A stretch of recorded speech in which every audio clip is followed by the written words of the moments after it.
বাংলাদেশ থেকে অনুপ্রবেশের পর পশ্চিমবঙ্গকে ভুয়ো নথি তৈরির কারখানা বানিয়ে ফেলেছেন ইসলামী চরমপন্থী জঙ্গিরা। জাল আধার থেকে বার্থ সার্টিফিকেট, এমনকি ভোটার তালিকায় নাম তুলে পাসপোর্টও বানিয়ে ফেলছে অনেকে। তদন্তে নেমে এ ব্যাপারে চাঞ্চল্যকর তথ্য পেলেন গোয়েন্দারা। এমনকি বারাসত শহর লাগোয়া কদমগাছি গ্রাম পঞ্চায়েতের কাছে চিঠি দিয়ে একাধিক বার্থ সার্টিফিকেটের ব্যাপারে তথ্য চেয়েছেন গোয়েন্দারা।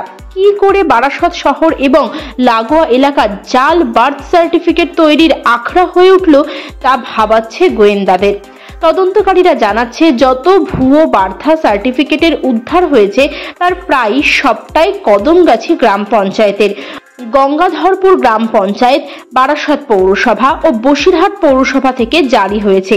কোনো নথির ভিত্তিতে এই বার্থ সার্টিফিকেট জারি করা হয়েছে তা নিয়ে ধোঁয়াশার গোয়েন্দারা।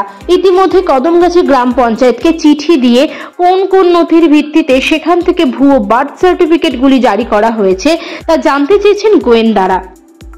কদমগাছি গ্রাম পঞ্চায়েতের প্রধান মাধুরী মণ্ডল বলেছেন, আমরা চিঠি পেয়েছি, যে তথ্য চাওয়া হয়েছে তা ইতিমধ্যে পাঠিয়ে দিয়েছি। ওদিকে বারাসতের পৌর প্রধান অশ্বিনী মুখোপাধ্যায় কোনো চিঠি আসেনি বলে দাবি করেছেন। তিনি বলেন, আমাদের পৌরসভায় বার্থ সার্টিফিকেট অনলাইনে জারি হয়, ফলে জাল সার্টিফিকেটের জারি হয়ে থাকলে তা অন্য কেউ করেছে, তার সঙ্গে পৌরসভার কোনো যোগ নাই। তদন্ত হলে পৌরসভা সম্পূর্ণ সহযোগিতা করবে। জাল নথি কাণ্ডের তদন্তে নেমে ইতিমধ্যে বারাসত থেকে 3 জনকে গ্রেফতার করেছেন গোয়েন্দারা।